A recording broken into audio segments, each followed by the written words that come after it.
A minha presença aqui como membro titular da CCJ, né, ela busca trazer essa visão do Congresso nesse debate aqui importante. Tive a experiência também de ser subrelator do novo Código de Processo Civil, né, a nova parte geral, o livro 1 do novo CPC ficou sobre a nossa condução na Câmara dos Deputados, e foi na Câmara dos Deputados onde realmente se formatou, né, o esqueleto principal do novo Código de Processo Civil. Lá nós tivemos grandes desafios, entre eles um tema que me recordo muito bem a época, né, trouxe a necessidade de um aprofundamento muito grande de estudos, a nova disciplina do capítulo sobre mediação e conciliação, né, e, no meu entender, o novo CPC, referente ao que existia no antigo Código de 73, ele trouxe, né, uma evolução muito forte. Nós nos dedicamos muito a essa nova disciplina da mediação e da conciliação, buscando vê-lo como a forma preferencial da solução dos conflitos. A nossa cultura jurídica, né, durante muito tempo, e ainda remanesce hoje, ela via o prolongamento do processo judicial como uma forma de se ganhar tempo. E hoje, mais do que nunca, a mediação, a conciliação, ela tem sido essa forma preferencial de solução dos conflitos, e a arbitragem, ela traz essa visão, né, sobre o tema, a solução desburocratizada, simplificada e que entrega resultados. O Congresso, e o presidente Arthur Lira falou aqui um pouco mais cedo, ele tem um processo legislativo de muito amadurecimento, né? Então, às vezes a gente compreende um pouco, naturalmente chegou a mim muitas das preocupações que fomentaram, inclusive, a realização desse seminário hoje, de que uma proposta que é lançada, quando ela é publicada na internet, ou aquele documento PDF que circula nos WhatsApp, né, se tem a impressão de que é aquilo que irá à votação. Mas não, qualquer proposta de qualquer parlamentar, ele pode escrever o que quiser ali. O processo de debate é que importa. E a CCJ é o coração pulsante daquela casa, né? Ali onde os grandes debates técnicos são feitos. Não é no plenário. O plenário, ele é quase uma arena, né? Onde ali você vem numa posição já decidida. Então, nas comissões temáticas é o mais importante. A CCJ está debruçada sobre o tema. A palavra do presidente Arthur Lira foi muito tranquilizadora, né? Não há previsão alguma desse projeto avançar nesse curto espaço de tempo, até porque, e concluo, né, com duas referências do que foi falado aqui hoje, há uma percepção de que a autonomia da vontade ela é pilar básico e não se precisa de lei para se regulamentar alguns ajustes que precisam ser feitos. Ficou muito claro de quem tem o know-how, de quem tem a expertise do dia a dia, de que há aperfeiçoamentos a serem feitos, mas não é através de lei. Talvez é o grande erro brasileiro, é querer fazer lei para se definir detalhes. Então, se há salvaguardas que devem ser feitas, se há ajustes, não vejo sendo a lei o caminho para fazê-lo. A autorregulação, como se disse aqui, pode ser um caminho melhor. Há aperfeiçoamentos que podem ser feitos por leis, a porta está aberta, a mão do parlamento está estendida para que se receba de quem vivencia isso no dia a dia, para que a gente possa, naquilo que é possível e precisa através de lei, ser feito. Eu acho que para iniciar, né, o debate, é esse o encaminhamento em nome do Congresso que a gente gostaria de colocar na mesa. Obrigada, deputado. Gostaria, Fabiane, só de dizer e agradecer também ao deputado Efraim, quando eu liguei para convidá-lo, que nós temos aqui o privilégio, tivemos o presidente Arthur Lira, temos o deputado Efraim, que é agora senador eleito. Então, que na Câmara dos Deputados temos o deputado Arthur Lira, que expressou como deve ser conduzido o processo, e agora o deputado Efraim, que no ano que vem assume uma cadeira no Senado. Tenho certeza também que esse vai ser o encaminhamento possível por lá. Se votarem alguma coisa na Câmara, já vou estar lá no Senado para receber e cuidar, né? Se for para acelerar, vamos. Se for para debater mais profundamente, também terá um salvaguarda por lá. Bem lembrado, Fernando. Obrigada, deputado e senador eleito Efraim. Convido agora a falar, então, o nosso sempre ministro e ex-presidente do Superior Tribunal de Justiça, César Asfor Rocha, para suas considerações iniciais, por 5 minutos. Muito obrigado. Inicialmente agradeço ao Fernando a possibilidade de participar deste evento, sendo um dos seus debatedores sobre um tema realmente de grande importância. Primeiramente, eu gostaria de deixar, e sobretudo ao lado de pessoas tão ilustres e conhecidos, saber, sobretudo, no campo da arbitragem. Primeiramente, eu gostaria de registrar que, desde quando esse projeto de lei veio à baila, a comunidade de arbitragem passou a tê-lo como objeto de grandes discussões. Discussões, inclusive, muito focando alguns temas que estão contidos, como o aprofundamento do dever de revelação e no que diz respeito a procurar alargar a transparência. Essas eram as tônicas, os pontos principais que se diziam que seriam abordados nesse projeto de lei. Já depois se vê, e as críticas foram muito contundentes, procedentes, a quantidade de artigos que foram registrados, os debates que estão sendo desenvolvidos, quantos seminários já foram celebrados, já foram oportunizados. E, depois disso, e agora nós tivemos a palavra autorizada do ministro Luiz Felipe Salomão, passou-se a se cogitar da desnecessidade dessa lei. O fato é que, por uma razão ou por outra, a lei ela trouxe motivos para esse projeto trouxe motivos para grandes reflexões. Como disse o senador Efraim,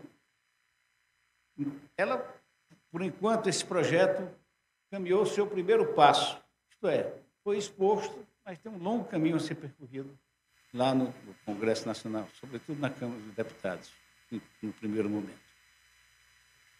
O outro ponto que eu gostaria de registrar é que é preciso haver uma maior conciliação da visão do judiciário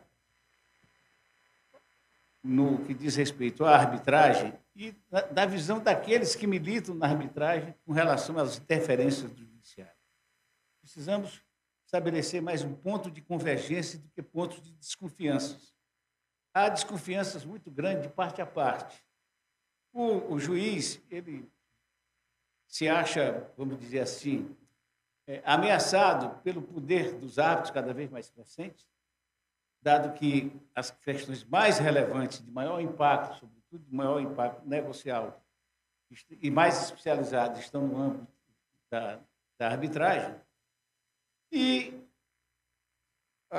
o contingente da arbitragem se sente ameaçado pelas correções ou interferências que o judiciário tem feito depois no curso ou após o término das arbitragens, naquilo que não diz respeito, evidentemente, ao mérito do direito que estava sendo posto em discussão naquelas arbitragens.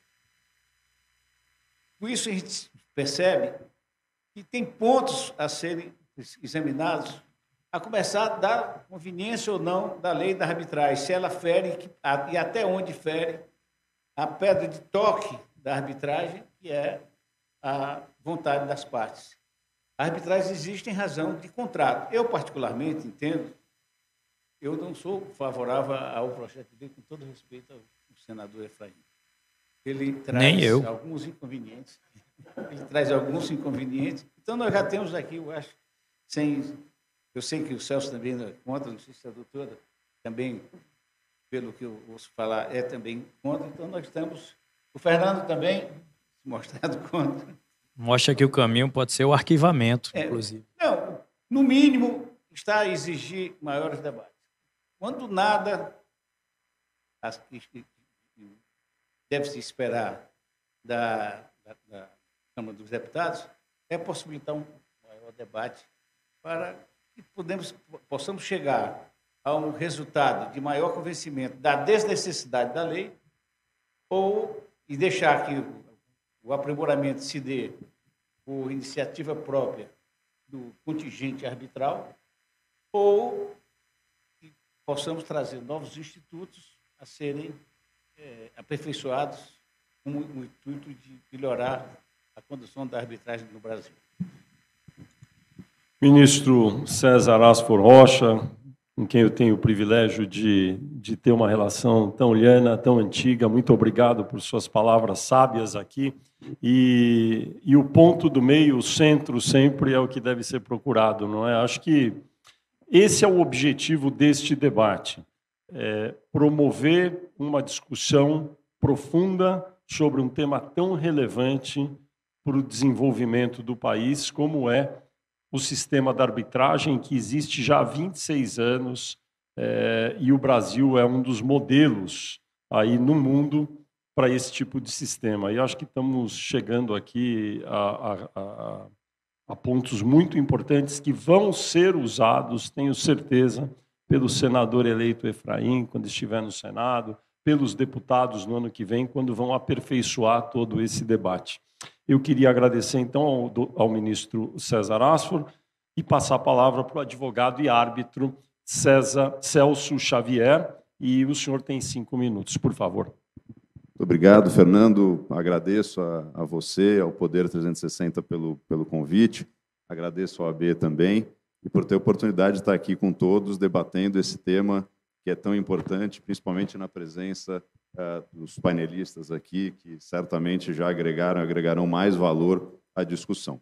A arbitragem é um instituto que está sujeito, como qualquer outro, a críticas, a melhorias, e isso faz parte do dinamismo jurídico. A sociedade muda, as disputas mudam e os problemas passam a surgir, né? Me filio aqui, adiro totalmente a opinião dos demais em relação ao projeto de lei. Acho que o projeto de lei ele é ruim, para se dizer o mínimo, com todo o respeito. Ele é desnecessário, muito embora, e isso tem que se ressaltar, que ele ataque alguns problemas que existem. Ele, na verdade, não é a melhor solução, não é o melhor medicamento, mas alguns problemas que lá estão, de fato, existem. Basicamente, ele fala de árbitros que não conseguem imprimir celeridade aos seus casos, que estariam, por exemplo, atuando em mais casos do que teriam disponibilidade. Limitar o número de arbitragens é um absurdo. Eu gosto daquela velha máxima, se você quer um problema resolvido, dê alguém que não tenha tempo. Isso é verdade. Por vezes, uma pessoa que tem 60, 70 arbitragens, certamente não, pode dar uma decisão mais célere e melhor do que um que tem 2 ou 3 casos. Então, a questão quantitativa está longe de ser a melhor forma de solucionar isso. Mas, que é um fato, que as arbitragens têm demorado mais do que se esperava, do que ocorria antigamente, isso é um dado. É um dado. Eu tenho arbitragens no escritório que já estão no seu 3º ano, no seu 4º ano, indo para o 5º ano. E um grande atrativo da arbitragem é a celeridade, é a eficiência. Então, se isso não acontece, a gente perde a conexão com o principal. E eu me conecto com o segundo tema, que é os clientes. A arbitragem é uma prestação de serviço. É uma prestação de serviço contratual, que os clientes escolhem os seus árbitros, escolhem a Câmara e decidem colocar naquele contrato aquela forma de resolução de disputa. Se o serviço não for bem prestado, o cliente foge. E o que acontece, às vezes, nessas discussões, e aqui é um tom crítico até, em grandes congressos de arbitragem, é que eles parecem o pastor pregando para o convertido. Ou seja, nós, e eu estou incluído nisso, numa redoma dos arbitralistas, nós falamos para nós próprios, para o espelho, mas nós não queremos ou não ouvimos aquilo que o cliente fala. Se o cliente reclama, ele tem razão. Ele talvez não tenha a melhor solução, mas a gente precisa ouvi-lo, para justamente, dentro da técnica, que aí entra para a nossa seara, ver qual a melhor forma de evoluir naquilo. Então, se o cliente fala, a arbitragem não é tão rápida, não é tão eficiente como já foi, ou como eu esperava, nós temos um problema. Se nós nos fingirmos de mortos e não atacarmos esse problema, a arbitragem vai diminuir. Logo, aqueles prestadores de serviço, advogados ou árbitros, vão perder trabalho. Temos que atacar isso. Um outro ponto do PL importante é sobre o artigo 14 da Lei de Arbitragem, que é o dever de revelação. Se muda ali dúvida justificável, que é o que está no artigo 14, para dúvida mínima. Eu confesso que eu não sei qual é a grande diferença. Para mim, dúvida é dúvida. E se tiver dúvida, qualquer que seja, grande, mínima, máxima, profunda ou rasa, ela precisa ser revelada. Esse é o fato. Agora, também há um tom de crítica, porque esse é um tema amplamente debatido. Precisa de lei? Não, mas precisa de jurisprudência, sem dúvida. Grande parte das ações anulatórias que tem tomado um volume muito maior recentemente, não tão recentemente, mas talvez nos últimos 2, 3 anos, tem como motivo principal uma falha, uma alegada falha no dever de revelação. E os tribunais são antagônicos em relação a várias questões relacionadas a esse tema. Qual é a perspectiva da revelação? É do árbitro ou é da parte? Há dever de revelação quando não há um dano? Ou seja, há nulidade quando não há dano? Sim ou não? Enfim, existem aí pelo menos 4 ou 5 temas que podemos debater em maior profundidade em relação a isso. E a jurisprudência também é antagônica, tem precedentes para todos os lados. Em São Paulo, talvez seja o tribunal que concentra, até pelas sedes das arbitragens, em grande parte, ficarem em São Paulo, o próprio Tribunal de Justiça de São Paulo oscila em relação a isso. Precisa de lei para corrigir? Não, mas precisa do STJ para corrigir isso. Talvez seja um bom tema para o STJ, justamente com a sua visão macro e sistêmica, como disse o ministro Salomão, tanto apoia a arbitragem, verificar essa questão e disciplinar quais são grandes estándares, para que os juízos inferiores e também os próprios tribunais arbitrais possam avaliar a questão da revelação de uma maneira um pouco mais objetiva. Muito obrigado, doutor Celso Xavier. Eu estava aqui, enquanto o senhor falava, pensando como nós, na sociedade brasileira, somos abençoados por termos uma democracia tão sólida já há algumas décadas. Porque, até em respeito à deputada Margarete, que é autora do projeto, por mais problemático que seja, teve o efeito de precipitar o avanço do debate que estamos tendo aqui hoje. Só isso já é um grande valor que a deputada Margarete nos ofereceu. Todos nós discutindo como aperfeiçoar, seja por autorregulamentação, de que forma for. E eu sou daqueles que acredita de maneira convicta na democracia e no valor do Congresso. Acho que houve um discurso nos últimos anos muito ruim contra deputados e senadores como um todo, como se não contribuíssem como deveriam. Eu, ao contrário, eu acho que quanto mais o Congresso atuar, quanto mais ele for valorizado, melhor é para a democracia brasileira. Está aqui o deputado Efraim, que agora é senador eleito. Eu acho que nós temos que agradecer. Estamos num momento de recorde democrático no Brasil, não é? Com 9 eleições presidenciais seguidas, com a garantia da posse do eleito que saiu das urnas. Isso não é pouca coisa. E com esse debate que estamos promovendo junto com a OAB Nacional, acho que vamos contribuir mais ainda. E os congressistas sempre terão como nos ajudar, porque podem fazer a pontuação correta, né? O presidente Arthur Lira veio aqui e disse logo cedo: nós não seremos assodados, nós queremos melhorar o sistema. Fiquem tranquilos, não sairá do Congresso nada que prejudique um sistema que funciona já tão bem. Então, é muito importante isso que os 3 já falaram, deputado Efraim, ministro César, agora doutor Celso. Então, acho que com isso a gente está cumprindo o nosso papel aqui. Eu queria passar, então, a palavra para a doutora fazer a sua apresentação inicial, advogada e presidente da Camarb, a Câmara de Mediação e Arbitragem Empresarial, a doutora Flávia Bittar. Doutora Flávia, por favor. Muito obrigada. Bom dia a todos e a todas que aqui estão conosco e aqueles que nos assistem virtualmente. Antes de mais nada, gostaria de cumprimentar os meus colegas de painel, na pessoa do ministro César Asfor Rocha e da doutora Fabiane Oliveira, que aqui me acompanha como presença feminina do painel. Gostaria também de agradecer muito ao Poder 360, na pessoa do senhor Fernando Rodrigues, pelo convite que me foi feito para estar aqui, também à OAB Nacional, em nome do seu presidente, José Alberto Simonetti, que aqui está representado pelo doutor Daniel Jacó, pelo convite para participar dessa conversa sobre um assunto tão importante, efetivamente, que tem tomado muito do nosso tempo, da nossa energia, e que, justamente pela relevância da matéria, merece um amplo e aprofundado debate, de forma democrática, de forma republicana, como tem sido falado aqui. A fala do presidente Arthur Lira nos deixa bastante aliviados, no sentido de que isso ocorrerá, e por isso estamos aí aguardando ansiosamente pela audiência pública, que já foi aprovada pela CCJ, e por outros debates aí que poderemos realizar com todos os setores da sociedade, que podem ser impactados pela alteração, pela eventual alteração da lei de arbitragem. A exemplo do que aconteceu, como bem lembrado aqui também, já pelo ministro Salomão e pelo presidente Arthur Lira, em 2015, quando houve ajustes na lei de arbitragem promovidos sob a liderança do ministro Salomão, que montou a comissão de juristas e que contou com amplo debate de vários setores da economia. Portanto, eu gostaria de deixar claro que a Camarb se mantém à disposição para esse debate. Eu acho muito importante, fomos procurados aqui pela representante da CNI, que também traz uma preocupação em nome da indústria, que são os usuários da arbitragem, para que a gente, então, possa promover esse debate. Sobre o tema do painel, né, Congresso, Sociedade e as Empresas, eu acho que o projeto de lei 3293, ele tem uma relevância e ele é o ponto central da nossa conversa aqui no dia de hoje.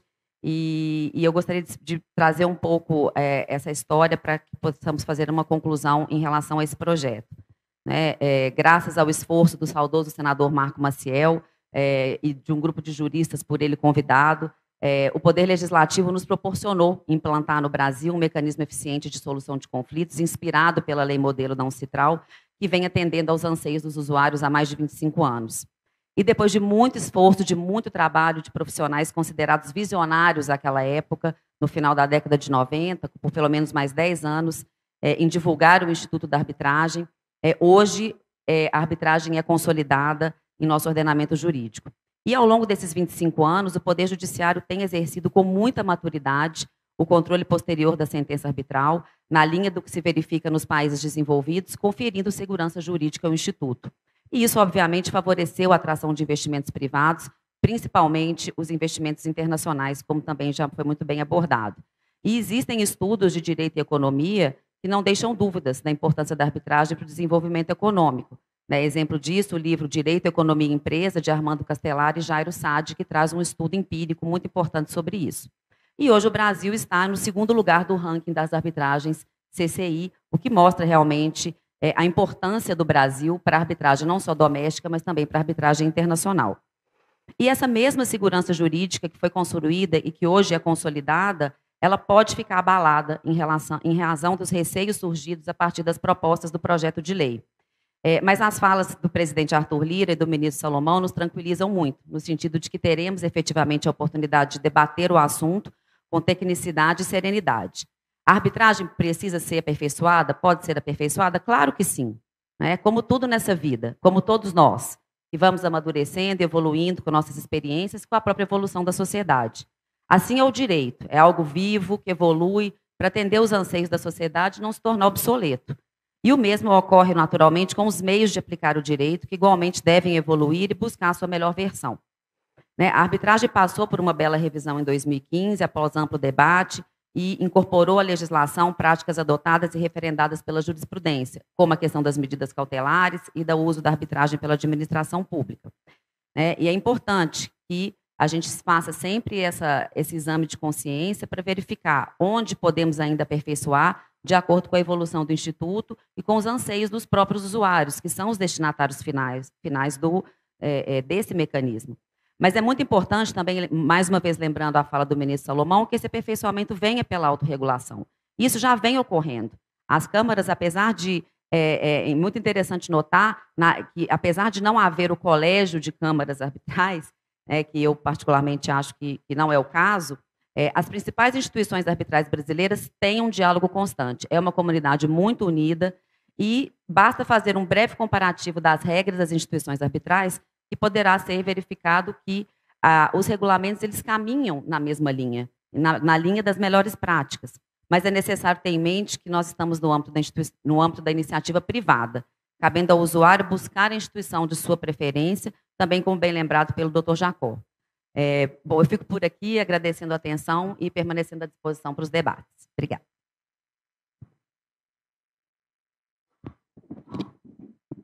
Muito obrigado. Queria agora, Fabiane, encaminhar as perguntas agora individualmente para cada um dos nossos convidados, que terão alguns minutinhos para responder, e a gente sempre aberto aqui à intervenção. Quando alguém julgar que é necessário fazer uma intervenção, sinta-se à vontade. Por favor, Fabiane. Não, Fernando, a gente tem mantido a mesma dinâmica do painel anterior, portanto, cada um dos senhores teria ali mais ou menos 3 minutos para cada resposta.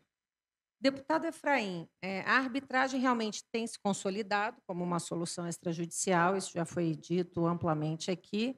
Ainda pode ser ampliada, os números certamente mostram isso, desonera o judiciário e a gente sabe que é a sociedade resolvendo seus próprios conflitos, né?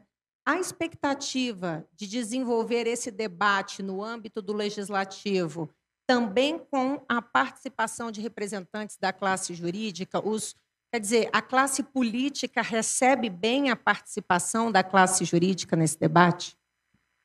Fabiane, o Poder Legislativo ele tem essa vocação, é ser mediador, tá certo, das situações e das discussões que podem levar à norma.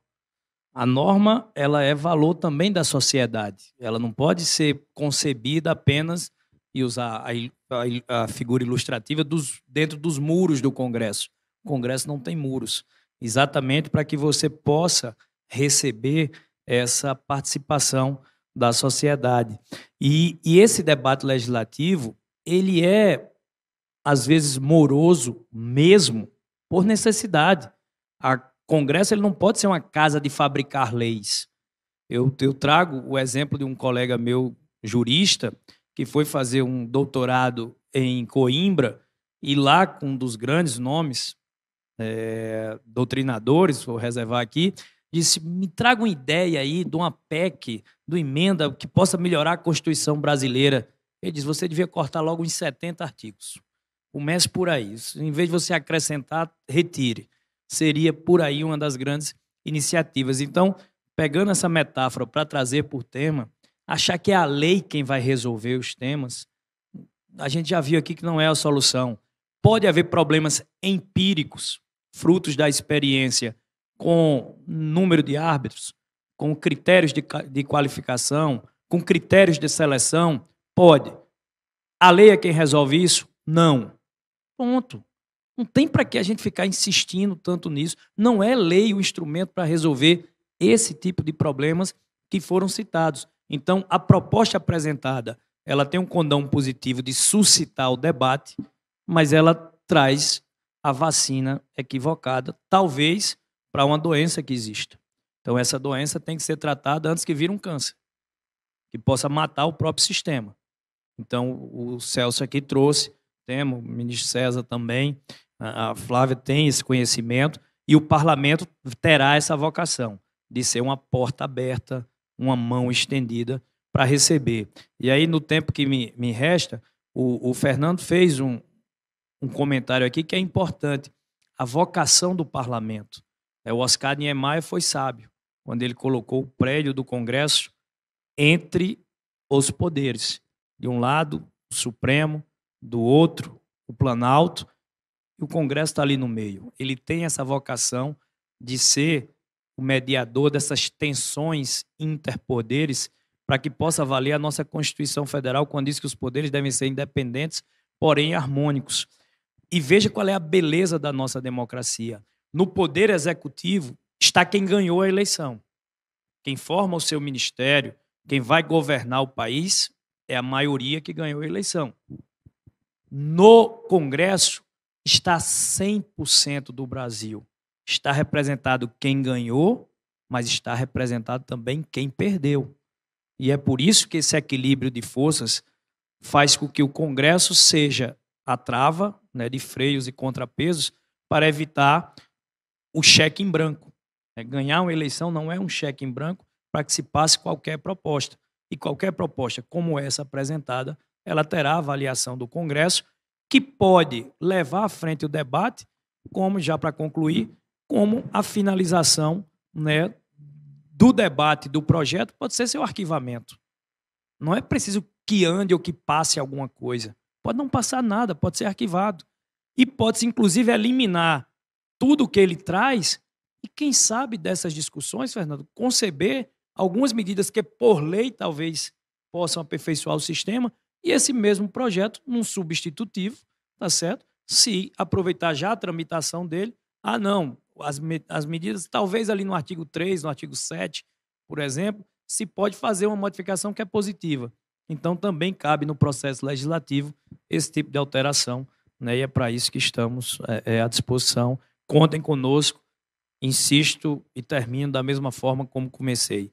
A vocação do parlamento é ter a porta aberta, a mão estendida, num gesto de humildade, para reconhecer quem tem o expertise, quem tem o know-how e vivencia o tema do dia a dia, que possa nos passar, né, as alterações. O nosso propósito é liderar o processo de transformação.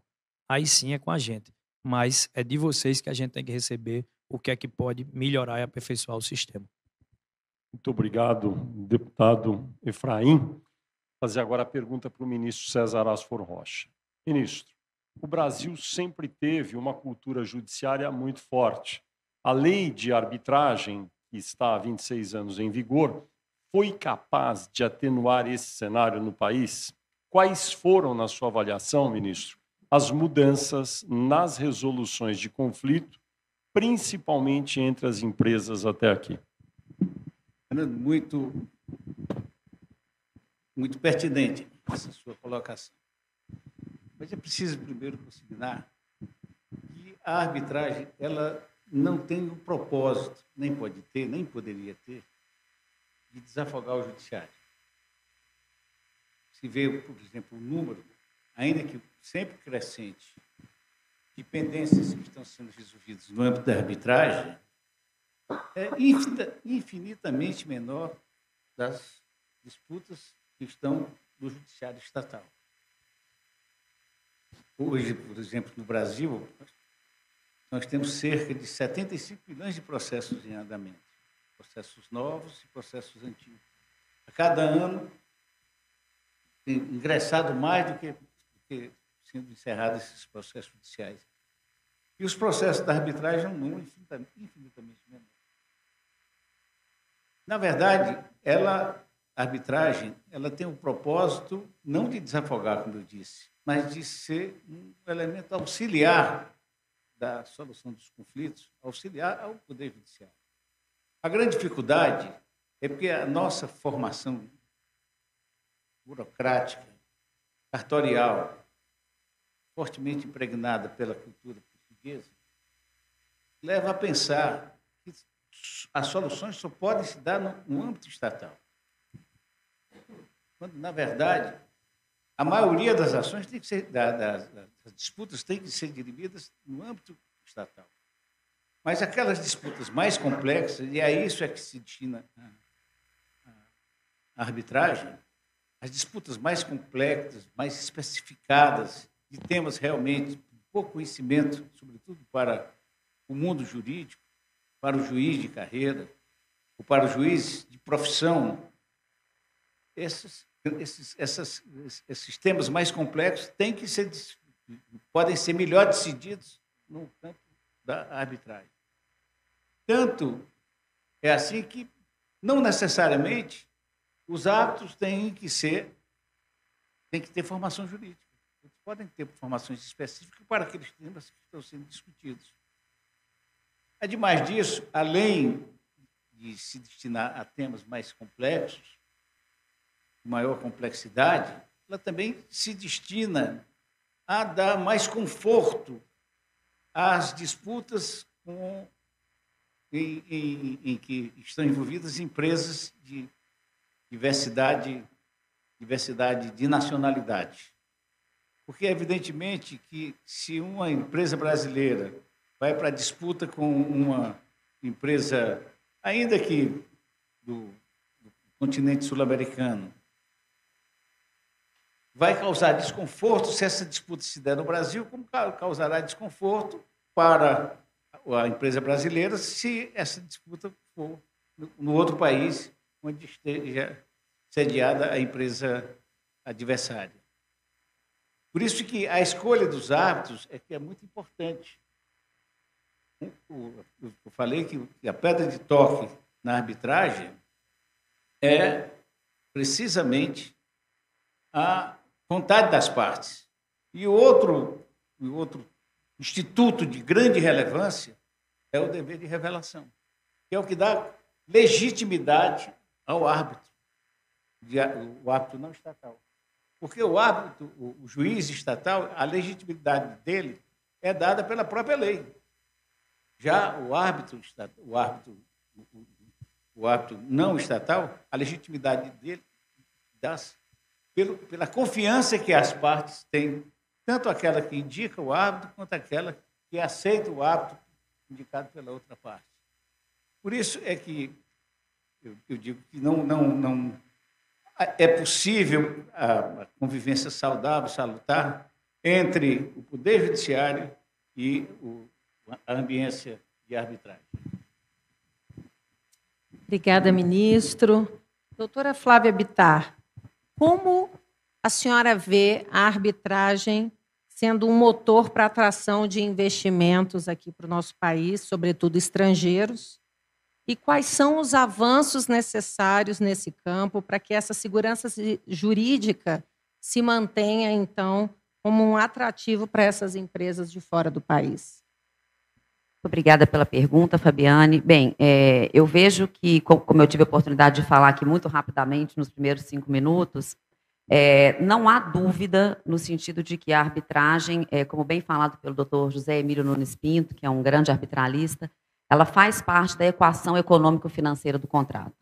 A arbitragem e esses estudos empíricos de direito e economia mostram que a presença da cláusula compromissória nos contratos diminui sensivelmente o custo de transação das operações, justamente por oferecer aos empresários, aos contratantes, a segurança de que aquele contrato complexo que é firmado, e que, naturalmente, todo contrato complexo é incompleto, que, se surgir uma demanda daquele contrato, será resolvida no âmbito escolhido pelas partes, por profissionais, por elas eleitos, de acordo com a especificidade do conflito.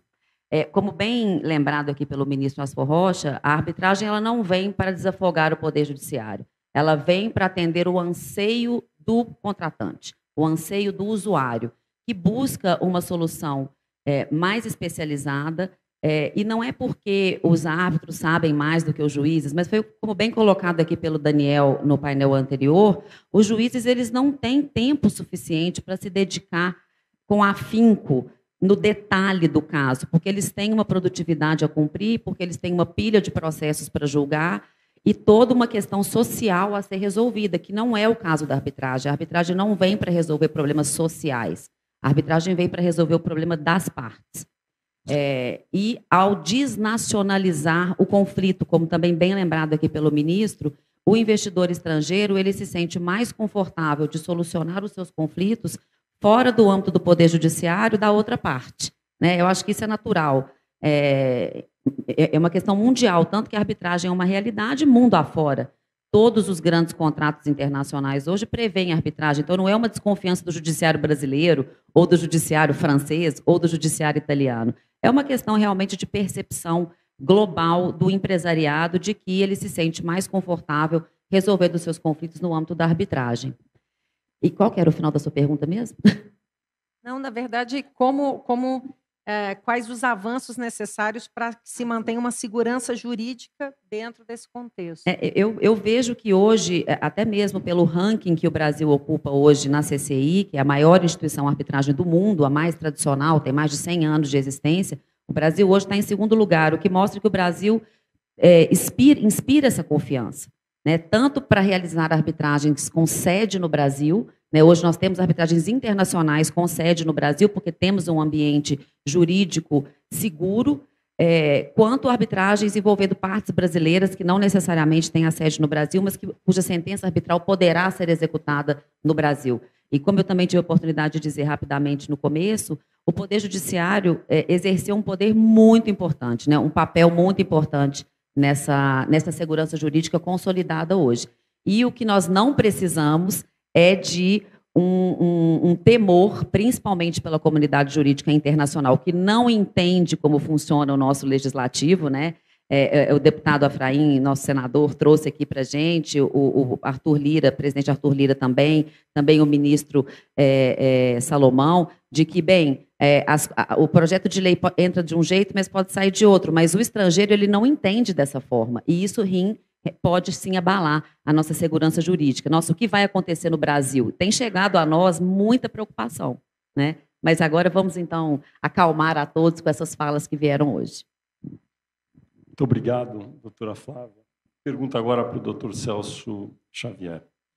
Já falamos sobre isso aqui um pouco, mas vou tocar no assunto. A criação, doutor Celso, de uma jurisprudência arbitral para dar orientação às partes sobre como e por quem têm sido decididos os processos na arbitragem, pode ser um caminho para garantir a transparência e ampliar o método? Excelente pergunta. A jurisprudência como um todo, seja judicial ou seja arbitral, ela é um elemento de pacificação, né? Um elemento que estimula o investimento. Quanto maior a previsibilidade em relação a como aquela determinada lei será aplicada, melhor para o jurisdicionado, melhor para o investidor. Ele sabe exatamente o que vai acontecer. Eu, quando recebo uma pergunta de um cliente pedindo uma opinião legal, eu preciso olhar a lei, mas preciso olhar fundamentalmente como é que os julgadores interpretam aquela lei. E é nisso que a conclusão deve se fundamentar. A arbitragem veio trazer uma questão nova para o país, que é justamente uma não vinculação às decisões judiciais, ou seja, a possibilidade dos tribunais arbitrais decidirem sem necessariamente olhar para como está a jurisprudência dominante no país, ou seja, não tem uma vinculação, né? E mais do que isso, tribunais arbitrais que, pela confidencialidade, não sabem o que está sendo decidido num caso ou no outro. Ou seja, você pode ter, dentro de uma mesma instituição, em casos semelhantes ou idênticos, decisões absolutamente opostas e com o risco de não se ter um recurso. Porque no judiciário, você fala assim, mas no judiciário acontece, o juiz da primeira vara decide A e o da segunda vara decide B. É verdade, mas tem um recurso que vai para o Tribunal de Justiça. E pode ainda ter, nos tribunais superiores, uma série de caminhos de incidentes, inclusive de uniformização daquela jurisprudência. Inclusive com efeito vinculante, com efeito erga omnes.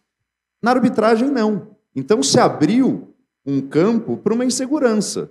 Então, dou um exemplo aqui. Por exemplo, as arbitragens de cláusulas estatutárias na Câmara do Mercado da B3. Ou seja, todas as companhias abertas listadas, aquelas que estão no novo mercado, têm que ter as suas disputas resolvidas por meio da arbitragem e na Câmara do Mercado. Não pode ser em qualquer Câmara, que já é uma crítica aqui veemente que eu faço.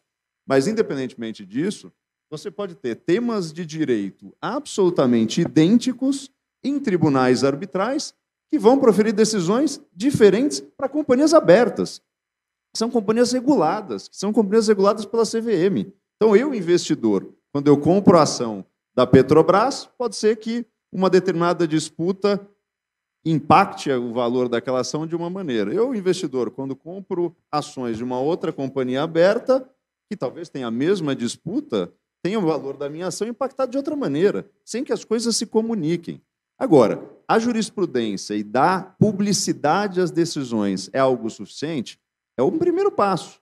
Suficiente não é. Tanto não é suficiente que se passou a discutir anos atrás no judiciário súmula vinculante, incidentes que uniformizam jurisprudência e têm efeitos erga omnes, justamente porque o judiciário entendeu que não bastava só conhecer a jurisprudência. Aquela jurisprudência dominante deveria ter uma função, que era a função de prevenir litígio, que aquele que conhece o resultado talvez não brigue, e talvez tenha uma conduta determinada, né? E estimular justamente novos investimentos e novas condutas por já saber de antemão como é que aquilo vai ser colocado. Então, a jurisprudência, a publicação é uma evolução, mas, de alguma maneira, o respeito às decisões judiciais de STJ e STF e essa vinculação, no meu modo de sentir, é algo que tende a ocorrer no futuro. Posso fazer só uma parte? Eu entendo que... Bom, é uma questão assim, a gente teria que fazer um seminário inteiro para tratar dessa questão da jurisprudência, né? E principalmente da questão dos precedentes judiciais. Mas uma questão que eu coloco aqui para a reflexão de todos é a seguinte: como eu já tive a oportunidade de dizer, a arbitragem ela vem para resolver o problema do caso concreto.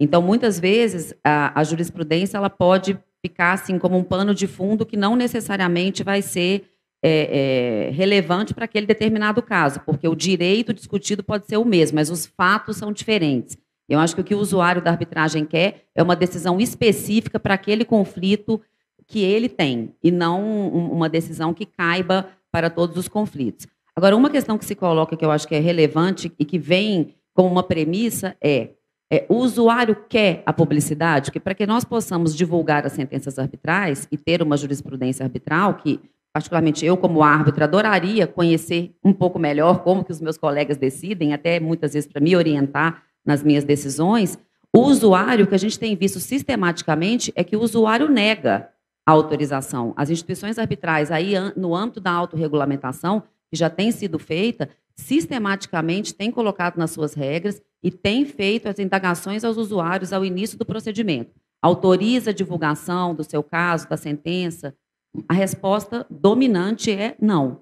Então, eu acho que nós precisamos dar um passo atrás e ouvir o usuário, não ficar falando só entre nós que isso é importante, que é necessário, que seria conveniente, mas buscar na origem, né? Conversar com os empresários, com as partes, por que não querem e será que devemos fazer um esforço, um movimento para convencê-los de que isso seria uma boa alternativa? Então, eu vejo assim, que isso não está necessariamente nas nossas mãos. E que, se vier de cima para baixo, né, uma lei impondo isso, o usuário pode simplesmente dizer, bom, então, esse mecanismo que eu me sentia confortável de utilizar, por N motivos, aí realmente precisamos ouvir os usuários, agora já não me interessa tanto mais. Né? E a arbitragem existe porque existe o usuário. Se o usuário perder o interesse de utilizar a arbitragem, nem precisaremos mais estar aqui para discutir.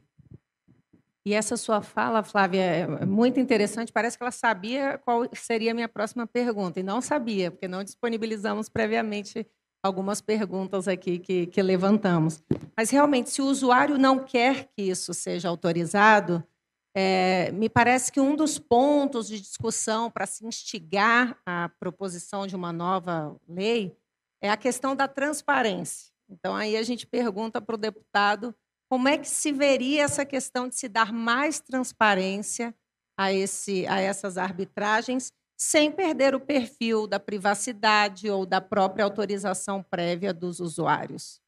Quer dizer, será que, de repente, um colégio de formação desses árbitros, né, acalmaria, talvez, a sociedade, dando uma uniformidade ou uma certeza de que esses árbitros realmente são qualificados? Como é que o senhor enxerga, ou se já se discutiu algo a respeito dentro do parlamento? Olha, Fabiane, eu volto a insistir que, para esse tema da transparência, o que se tem que levar em consideração é que a palavra liberdade ela deve conduzir essas escolhas. A arbitragem ela tem tudo a ver com a liberdade, inclusive a própria liberdade de escolher a arbitragem. E tem uma premissa que funciona para a arbitragem, que não funciona para o processo judicial, é de que o Estado tem o dever de tutelar o equilíbrio entre as partes.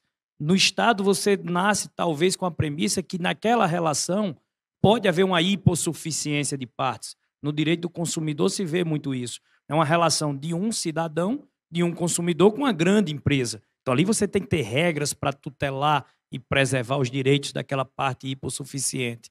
Na arbitragem, há uma premissa que é diferenciada, principalmente nas grandes causas econômicas. Ali, cada parte tem um corpo jurídico que se pressupõe extremamente preparado para se fazer as melhores escolhas dos árbitros, com os melhores critérios, buscando-se a melhor qualificação. Então, tem que se dar a liberdade à parte que ela possa escolher sobre a transparência ou a publicação, ou ela tem a liberdade de escolher quem vai julgá-la. Ela tem a liberdade de escolher o seu cronograma, a data, quando essa solução deve estar apresentada. E aí a gente trazer isso para que a lei tenha que dizer o que é que vai ser feito. Tem que se parar com essa visão de querer que o Estado... De querer não, de se achar que o Estado tutela melhor o direito das pessoas do que elas mesmas. Se elas têm condição de tutelar o seu direito, numa situação de equilíbrio, as escolhas que essas partes farão é que devem encaminhar, devem balizar essas escolhas. Então, eu aproveito para, dentro da sua pergunta, trazer a metáfora que eu usei até na anterior. Não tem que saber o que é que a lei pode acrescentar. Talvez uma emenda supressiva valha mais do que uma emenda aditiva, nesse caso. Talvez retirar algo que possa estar atrapalhando na lei seja uma solução melhor do que acrescentar. E, se for para acrescentar, que venha de quem está no dia a dia. Os árbitros, os clientes, como foram feitos os usuários. E não acho que é papel do parlamento, né, quem está ali engravatado, em 4 paredes, querer adivinhar o que é que pode aperfeiçoar a legislação. Bom, sobre esse tema, que é fascinante, da transparência, das condições em que se dá a escolha dos árbitros, eu vou perguntar para o ministro César Asford Rocha, que na arbitragem os árbitros são escolhidos pelas partes envolvidas. Sempre é assim. Como é possível saber se há algum tipo de conflito de interesse entre a empresa que contrata o serviço e os casos anteriores nos quais o árbitro já tenha trabalhado? Também muito pertinente essa sua colocação. Eu diria mais, como é possível saber se o árbitro que esteja sendo indicado uma parte, ele tem não ou não conflito. Primeiro, evidentemente, tem que ser completo o dever de revelação. O Celso colocou aqui que não vê diferença entre a dúvida mínima e a dúvida justificada. Na verdade, dúvida é sempre dúvida. Mas eu sei o que se quis dizer, o que se quer dizer. A gente tem que interpretar a palavra com o significado que se pretende impor a elas, e não aquilo que ela, de uma forma, dá uma interpretação, vamos dizer assim, sem profundidade. Quando se insurge contra a dúvida mínima, é a dúvida que não tenha a mínima procedência, não tem a mínima aceitação, a mínima razão de ser. É a dúvida frívola. É aquela que na verdade, só uma alucinação da parte que contesta a indicação, só nessa alucinação é que se vê que o árbitro não está apto a exercer a sua atividade com absoluta isenção, com absoluta imparcialidade. Acho mais apropriado permanecer, a qualquer momento, o termo dúvida justificada. A dúvida justificada é a dúvida que ela traz em si mesma. Só o fato de ela existir traz realmente alguma desconfiança da imparcialidade que o árbitro pode ter. Então, já precisa haver uma revelação maior, mais profunda, com maior profundidade, que, aliás, é esse. O Tribunal de Justiça de São Paulo tem um precedente, o desembargador Corte Barbosa, que ele fala que é a mais não poder. A revelação tem que ser com contundência, porque a revelação não está a critério do árbitro, saber se tem dúvida ou não, mas é para... ela está submetida à avaliação da parte. Se é difícil assim, a maior dificuldade é saber quais são os motivos que possam ter acontecido em outras arbitragens, se nós não temos nenhuma, se o sigilo é absoluto nas arbitragens. Isso aí é, como disse já diversas vezes aqui, é motivo para mais outros debates.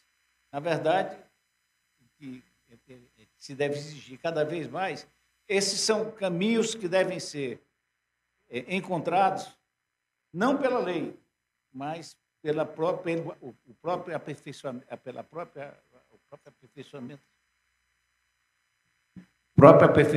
da arbitragem. É assim que vejo. Eu queria reforçar um ponto que a Flávia trouxe, eu percebi que ainda não havia sido muito comentado, inclusive nos painéis anteriores, sobre a reação da comunidade internacional sobre esse projeto de lei, porque realmente, e você trouxe isso, parece uma desconfiança. Se há 26 anos o Brasil tem uma arbitragem que não funciona, né, esse projeto de lei realmente significa que no Brasil a arbitragem não funcionou tão bem assim. Então, nós podemos confiar no Brasil, na sociedade brasileira. Então, eu queria que você reforçasse um pouco sobre isso e trouxesse para a gente a sua percepção de como a comunidade internacional tem reagido a esse projeto de lei.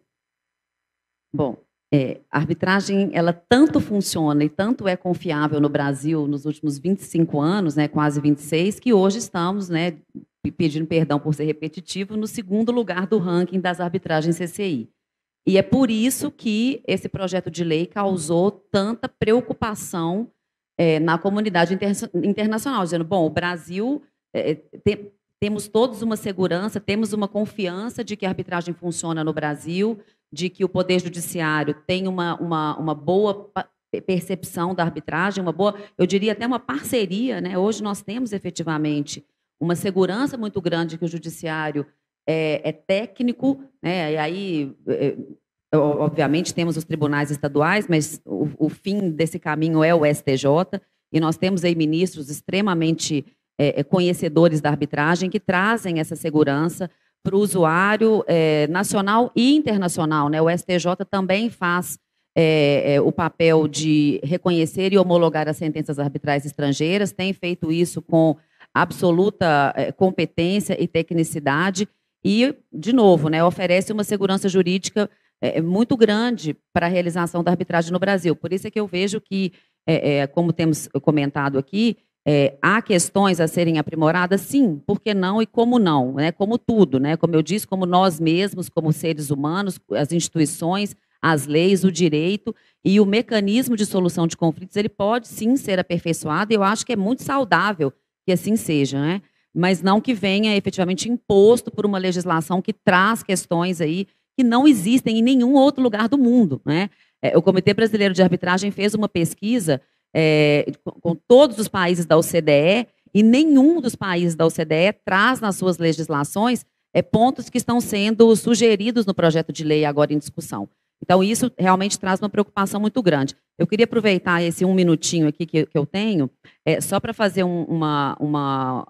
falar algo em relação à pergunta anterior, do dever de revelação. Eu vejo assim, o Brasil... acho que precisa continuar seguindo as melhores práticas da arbitragem nacional e internacional. E, nesse sentido, existem as regras da International Bar Association que trazem os parâmetros objetivos para serem avaliados pelos profissionais ao fazer a sua revelação. Como disse o ministro, né, não é, o próprio árbitro, como que às vezes não é uma coisa que está dentro dele, né, ele precisa olhar para o usuário. E tendo critérios objetivos para fazer essa aferição, é a melhor saída, porque o subjetivismo ele é muito perigoso, porque se a gente se guiar pelo subjetivismo, você pode revelar alguma coisa e não revelar outra, e aí aquilo que não foi revelado vai ser olhado com desconfiança. Então, por isso é que eu sou uma grande defensora da utilização das regras da ABA, porque são as que existem. Ou será que precisamos ter regras adaptadas ao ordenamento jurídico brasileiro? Talvez possa ser algo que a gente possa debater também. Mas o grupo que fez as regras da International Bar Association é composto de profissionais do mundo inteiro, inclusive do Brasil. Então, trouxe realmente essa diversidade cultural para a discussão, e eu vejo com muito bons olhos a utilização dessas diretrizes, né, que são normas de soft law, para guiar o dever de revelação. Muito bom, muito obrigado, Flávio. Eu ia a próxima pergunta para o Celso, e era exatamente sobre isso. Perguntar, depois de 26 anos de regulamentação da arbitragem no Brasil, hoje, o que há já de modernização em regras usadas em outros países que podem ser espelhadas para a prática aqui no Brasil? Que regras tem a International Bar Association ou outras que poderiam ser observadas, não copiadas, mas adaptadas para a realidade brasileira na sua avaliação, Celso? Boa pergunta. Acho que esse é um tema, claro, que merece um seminário sobre isso. Eu diria o seguinte, só para não fugir muito dos temas que já foram abordados e a gente sair daqui com alguma lição, talvez. A parte da jurisprudência realmente tem esse duelo entre publicidade, o que é bom para a sociedade, mas as partes, de fato, às vezes não querem isso, né? Agora, há como sim você publicizar uma decisão, uma sentença, guardando o anonimato das partes. Ou seja, dá para você tirar o nome das partes, dá para você tirar alguns trechos que talvez, pela natureza da disputa, tragam ao público conhecimento sobre as partes envolvidas. Ou seja, isso é viável. Dá trabalho? Dá trabalho, mas é viável. Tá? Em relação a isso, se você fizer uma pergunta para um macaco se ele quer banana, ele vai falar que é banana. Se você fizer uma pergunta para o jurisdicionado se ele quer a sua disputa exposta, muito provavelmente a resposta vai ser, não quero, ainda que não tenha nada por trás disso. Então, perguntar isso para as partes sugestiona a resposta. O que tem acontecido no Judiciário Paulista, se isso é certo ou errado, é uma outra discussão. Mas as ações anulatórias e até, às vezes, algumas ações cautelares não correm em segredo de justiça, o que traz uma maluquice. Quer dizer, você tem uma arbitragem confidencial, uma ação anulatória que é pública e que todo mundo vê. Isso tem ocorrido rotineiramente no Tribunal de Justiça do Estado de São Paulo, é algo que vai chegar para o STJ vai ter que decidir, vale uma coisa ou vale outra, que não dá para ter dois pesos e duas medidas para uma mesma situação. Então, acho que a modernização mundial é no sentido de dar publicidade a decisões para que se forme uma jurisprudência, mantido o sigilo, mantida a confidencialidade. Acho que esse é um primeiro ponto. O segundo ponto, esse debate sobre dever de revelação é o mais importante da arbitragem. A arbitragem ela é decidida de uma vez, por pessoas que são escolhidas pela parte, ou seja, não é algo randômico, você não escolhe o juiz, então é o advogado, é a parte que escolhe. Você não tem recurso, você não tem CNJ, você não tem corregedoria, você não tem publicidade, ou seja, não tem nenhum método de fiscalização. Você tem depois uma ação anulatória, que em tese também tramitará em segredo de justiça. Então, o dever de revelação ele é o pilar da rigidez do sistema. Vejam a importância disso. É ele que vai evitar que esse sistema colapse. Por isso, ele é muito importante, ele é muito debatido, e tem vozes discordantes para todo lado. As regras da AIB, como a Flávia bem colocou, foram regras discutidas no mundo inteiro, no âmbito de advogados mundiais, por isso que é a International Bar Association, que tem lá exemplos. Por que são exemplos? Porque a cultura ela é muito diferente de país para país. Algo que seria aceitável aqui entre parte, o advogado e árbitro, na Suécia é uma heresia, na Alemanha é uma heresia, e vice-versa. Né? Quer dizer, o que dirá, por exemplo, de um advogado de uma parte que encontra o seu árbitro e toma um mate-leão na praia de Ipanema? Pode acontecer. É certo, errado? Pode ser errado, pode ser algo absolutamente corriqueiro. Se você fizer essa pergunta, novamente eu estou falando aqui sueco, por exemplo, mas se for para qualquer país de índole mais formalista, vai ver nisso uma heresia, vai falar, pelo amor de Deus, se eu souber que o árbitro escolhido pela outra parte o advogado encontrou o árbitro na praia de Ipanema e tomou um mate e jogou futevôlei, ele vai ficar muito desconfiado em relação a isso. Então, às vezes, o que acontece, a gente precisa tomar um pouco de cuidado, os juízes têm uma série de privações que não são oponíveis aos árbitros. Mas ser árbitro é uma opção, é uma escolha de vida, né? É uma escolha profissional. Às vezes não dá para ser árbitro, ser advogado, ser parecerista, ser tudo isso e manter o mesmo nível de relacionamento que um advogado mantém, justamente para guardar essa aparência. Às vezes o problema não é em si, é na aparência. O árbitro precisa guardar uma aparência, assim como os magistrados também guardam por conta da credibilidade das decisões. Queria só fazer um esclarecimento aqui, até uma notícia, né? Que essa questão da publicação dos extratos da sentença, Celso, eu acho que é super válido. E eu aqui falando pela Camarb, é um projeto que a Camarb já está colocando em prática, realmente é um projeto muito trabalhoso, né? De fazer o extrato dessa sentença sem divulgar o caso e sem divulgar informações que permitam a identificação do caso. Porque muitas vezes, como os casos que são levados à arbitragem são tão complexos e são tão, às vezes, específicos, que a própria publicização da sentença, mesmo sem colocar o nome das partes, sem indicar o conflito em si, pode levar à identificação do conflito. Então, é algo assim muito difícil de ser feito e muito delicado. Mas a Camarb já está avançando nesse sentido e outras instituições arbitrais, acho que o CAN-CCBC também já está fazendo isso, acho que a Câmara FGV também pensa em fazer, enfim, as instituições estão atentas a isso e me parece que existe sim um movimento bastante favorável nesse sentido. Muito obrigado, Flávia.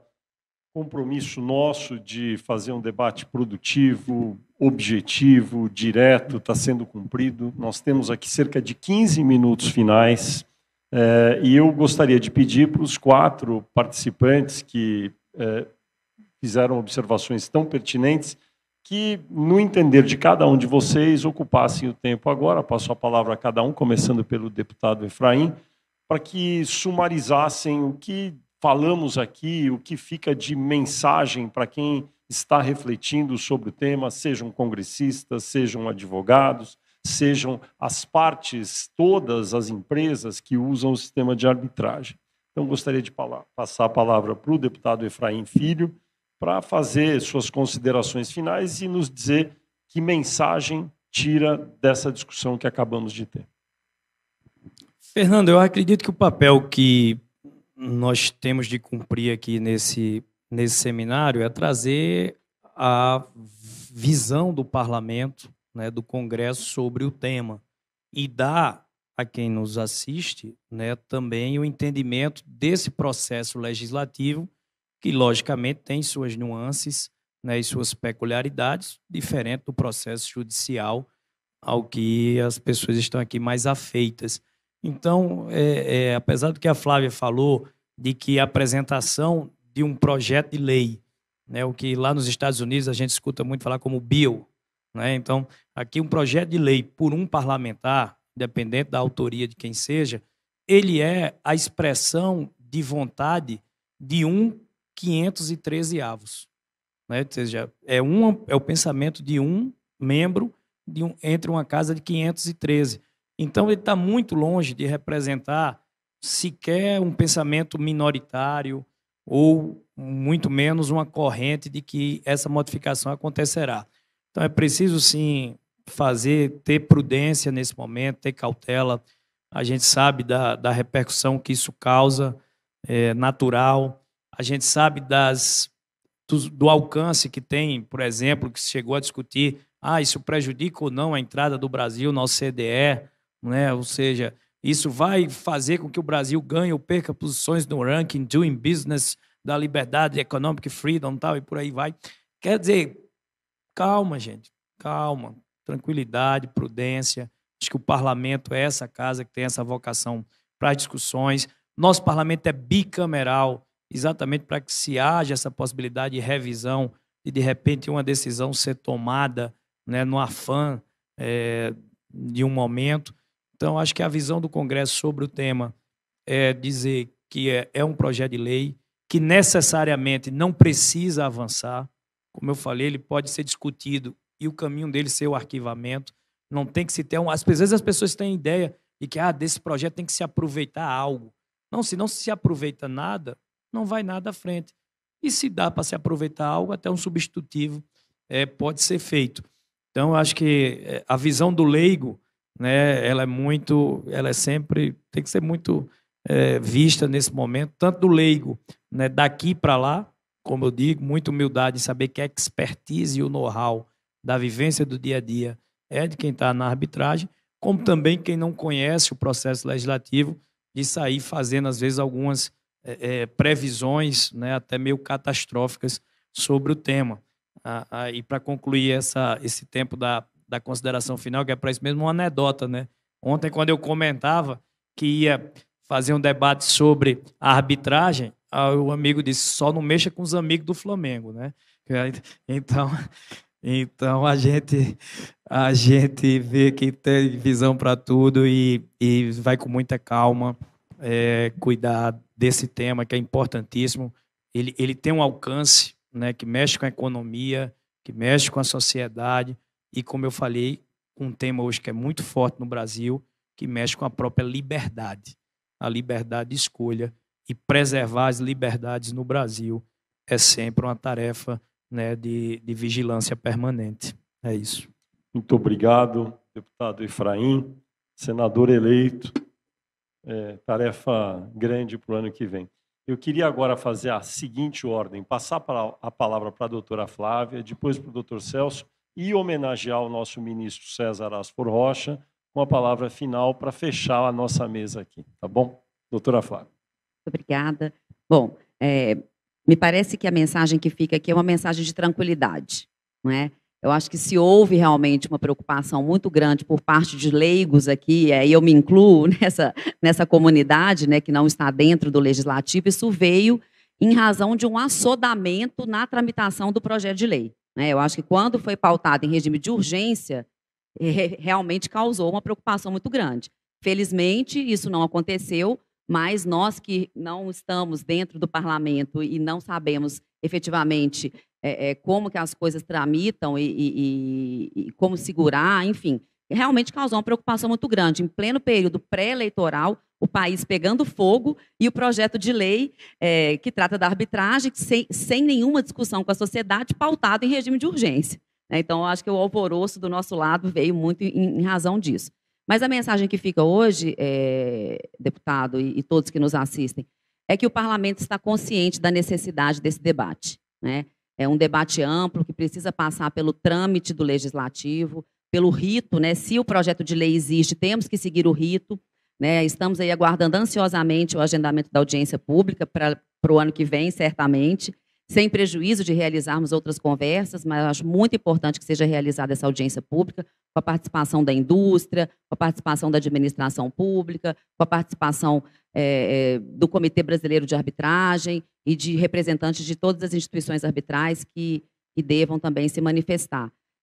Gostaria de trazer também uma palavra em relação à expansão da arbitragem no Brasil, né? Foi trazido aqui pelo Daniel que a pesquisa da professora Selma Lemes não aborda todas as arbitragens do Brasil, é fato, né? Ela aborda 8 câmaras, mas já temos, falando pela Camarb, hoje nós temos escritórios em Recife, em Salvador, em Goiânia, Rio, São Paulo, né, naturalmente, e Belo Horizonte, que é a nossa sede. Então, a arbitragem ela vem se expandindo pelo Brasil, ela vem atendendo os usuários do Brasil inteiro, e as listas das câmaras de arbitragem não são mais listas fechadas. Hoje, eu acho que pouquíssimas instituições trabalham com listas fechadas. Isso veio da autorregulamentação. E listas que, por exemplo, novamente dando o exemplo da Camarb, que é o único que eu posso dar, começamos com uma lista de 50 nomes há 20 anos. Hoje, a nossa lista tem mais de 400 nomes, né? A Camarb promove uma competição brasileira de arbitragem que é voltada à formação de novos profissionais no mercado. Então, existe essa abertura. O mercado está em ampla expansão e temos espaço para que todos que se interessem por arbitragem possam participar, possam atuar, basta querer, basta investir tempo e energia no Instituto da Arbitragem, né? Não adianta ficar em casa de braços cruzados esperando vir a arbitragem até você, né? Cabe ao profissional interessado também fazer aí o seu movimento para atuar nesse mercado que é tão promissor e está realmente muito aberto aí para toda a sociedade, para toda a comunidade jurídica. Agradeço mais uma vez a oportunidade, parabenizando o Poder 360 pela realização do evento. Doutora Flávia Bittar, eu é que agradeço, muito obrigado por sua contribuição. Passar a palavra agora para o doutor Celso Xavier. Fernando, acho que tiraria talvez 2 grandes lições. A primeira, aqui um pouco um repeteco do que a Flávia já colocou. Acho que o projeto de lei ele não é necessário para o fim a que ele se propõe, né? Quer dizer, a nossa lei já é suficientemente boa para atacar aquelas questões que constam da exposição de motivos. Não há necessidade de uma alteração legislativa. Isso não quer dizer que não haja uma necessidade de alteração legislativa para aperfeiçoar a arbitragem em outros campos. Então, por exemplo, aqui um tema que não foi discutido é o que se chama de arbitragem coletiva. Existem algumas tramitando também na Câmara do Mercado. É algo que não tem nenhuma previsão legal, nenhuma regulamentação, onde existem alguns tribunais arbitrais, talvez inovem criando isso, quando se quer uma legislação anterior referente a isso, tentando fazer uma colcha de retalhos de outras leis, como a Lei da Ação Civil Pública, o Código de Defesa do Consumidor, que inclusive são anteriores à própria lei de arbitragem. Veja só, aplicar a lei que é anterior à própria criação da arbitragem no país. Então, esse é um tema importante, esse é um tema difícil, mas que tem que ser debatido. E eu acho que com o debate, se esse debate vingar, certamente é um tema que demandaria uma alteração legislativa, e aí talvez um projeto de lei seja muito bem-vindo em relação a isso. Então, talvez a gente possa fazer do limão uma limonada e pegar um projeto de lei que está em tramitação e usá-lo para outras finalidades que, sim, seriam, acho que, muito bem-vindas pela comunidade arbitral, pelos usuários. Por outro lado, como disse o deputado Efraim, ainda que o remédio seja equivocado, ele tocou em pontos importantes e que a gente não pode fazer vista grossa em relação a eles, em relação à eficiência, à celeridade, em relação justamente à questão do dever de revelação, que é o pilar fundamental da rigidez do procedimento arbitral. Mas isso não depende de legislação, isso depende de jurisprudência. Depende muito provavelmente, sinto que o ministro Salomão não esteja mais aqui, mas do STJ. Porque a jurisprudência sobre o dever de revelação não só orienta a segunda instância, a primeira instância, mas orienta os tribunais arbitrais, orienta os árbitros, orienta os comitês de impugnação no seio das câmaras arbitrais. Porque ao se saber que o STJ, talvez em algum expediente erga omnes, ou mesmo em recursos especiais, decidiu de maneira A ou de maneira B, o árbitro vai saber que, ao revelar ou não revelar, ele está amparado por uma decisão judicial, um precedente que talvez seja ou não vinculante, mas que é uma referência, coisa que hoje não existe. Hoje o árbitro olha para a lista do IBA, mas às vezes a lista da IBA ela não é aplicável ao caso, porque ela depende da anuência das partes, porque também não é lei, é uma referência internacional. Então, essa parametrização de jurisprudência, acho que talvez o dever de revelação seja o primeiro elemento a ter realmente uma análise por parte do STJ, ela passa a ser muito importante prospectivamente, inclusive. Acho que essa é a grande lição que eu tiraria da discussão da manhã, Fernando. Muito obrigado, Celso. Eu estava aqui pensando, enquanto já ouvi todos, já vou passar a palavra para o ministro César Asfor Rocha, que como é bonita essa palavra e esse verbo aperfeiçoar, que guia o avanço da sociedade, da humanidade como um todo. O senhor sabe, ministro, que nós somos um veículo de comunicação jornalística e a nossa missão é apurar a verdade dos fatos. Para quê? Para ajudar a aperfeiçoar a democracia. Teve até uma discussão uma vez se a gente deveria dizer que é para defender a democracia. Não, é muito mais amplo dizer que a gente quer ajudar a aperfeiçoar a democracia, porque ela está em processo de aperfeiçoamento constante. A democracia foi inventada pelo homem. Ninguém nasce democrata. Então, o sistema de arbitragem também, ele não é um descobrimento que foi feito e está definido para sempre. Ele sempre pode ser aperfeiçoado. Fazendo uma brincadeira no intervalo, acho que eu estava conversando com alguém e disse, se a gente fosse contra aperfeiçoar qualquer coisa, a gente usava uns 15, 20 anos aqueles celulares StarTAC, Motorola, e achava eles muito bonitos, né? Tinha uma tampinha, abria, mas a gente tinha que ser a favor do aperfeiçoamento. Hoje a gente tem celulares melhores. Tudo pode ser aperfeiçoado. E, nesse sentido, é a contribuição que o Poder 360, a OAB Nacional, ofereceu hoje aqui, trazendo pessoas tão ilustres, tão bem informadas sobre o tema, para que a gente possa, sim, quem sabe, num futuro próximo, aperfeiçoar a arbitragem. Queria passar a palavra para o senhor para encerrar com as suas conclusões, ministro. Muito obrigado, Fernando. Eu quero lhe parabenizar pelo título, você deu a esse seminário, aperfeiçoamento. Na verdade, nós todos somos, sobretudo nós da área jurídica, somos mais críticos do que propriamente termos as nossas atenções voltadas para melhorar o sistema que nós encontramos. São 2 pontos principais que eu posso trazer como conclusão de todos esse debate por pessoas tão qualificadas e de formações bem diferentes. Primeiro, não há aceitação da lei, do projeto de lei que aí está posta, inclusive pelo próprio eminente deputado, formação jurídica consolidada e agora senador Efraim Filho, que participou da criação dessa lei, e ele mesmo traz a sua discordância com o que ali está posto. Então, esse é o primeiro ponto. Acho que unânime por todos nós. Segundo, é que também reconhecemos que temos, não diria vícios, mas temos deficiências a serem extirpadas e aperfeiçoamentos a serem feitos. A arbitragem é uma grande dama que tem cheia de virtudes, cheia de altas qualificações, mas que tem também os seus defeitos. Precisa ser qualificada. Eu me lembro, isso me faz lembrar 2 coisas. Primeiro, eu acompanhei de perto, vocês não têm idade para ter acompanhado assim, a formação, a luta do senador Marco Maciel, ex-presidente, para trazer para o Brasil a lei da arbitragem, que é reflexo, ao que parece, do consenso de Washington, onde se postulava por um Estado liberalizante e aí a solução de conflitos com viés liberal, isto é, pelas próprias partes e não com a presença estatal. Sei muito bem a dificuldade que o senador Maciel teve para isso. E sei também as angústias que todos nós vivemos na expectativa de saber qual seria o veredito a ser dado pelo Supremo quando foi apreciar a sua constitucionalidade. Foi a grande vitória. A primeira grande vitória da arbitragem no Brasil foi a lei. E a segunda grande vitória foi a decisão do Supremo Tribunal Federal reconhecendo a sua constitucionalidade.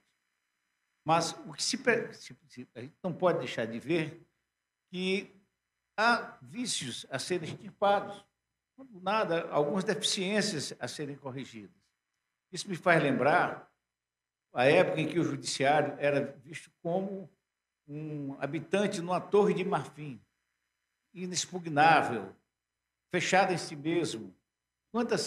Daí surgiram os movimentos muito grandes contra o judiciário, inclusive CPI, conduzida pelo saudoso senador Antônio Carlos Magalhães, e, posteriormente, a instauração do Conselho Nacional de Justiça, fruto da reforma do Judiciário, da emenda constitucional que trouxe a reforma do Judiciário, amplas repercussões no Poder Judiciário. A partir daí, o Judiciário deixou de ser inexpugnável e o juiz deixou de ter aquela arrogância de que ele não poderia ser visto, que ele era uma figura austera que não permitia que nenhuma perquisição, nenhuma investigação sobre si.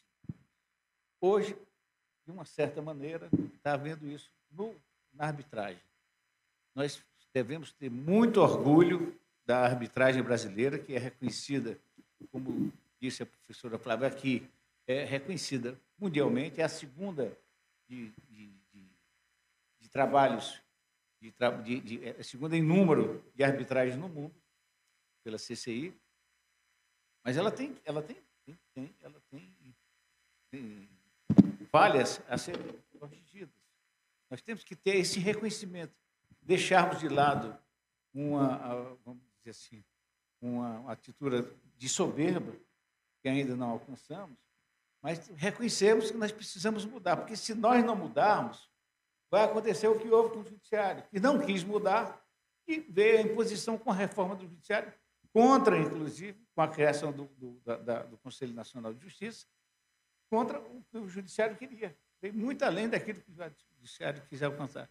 Se nós não tivermos o cuidado de, por nós mesmos, fazermos essas alterações, essas modificações, essas correções de rumo, nós corremos o risco de depois ver o Poder Legislativo, sem a presença dos integrantes com a lucidez que tem hoje, e impor modificações que podem ferir de morte a arbitragem no Brasil. Muito obrigado, Fernando. Eu me sinto muito lisonjeado de poder participar com todos vocês deste evento que muito brilho trará para a arbitragem brasileira.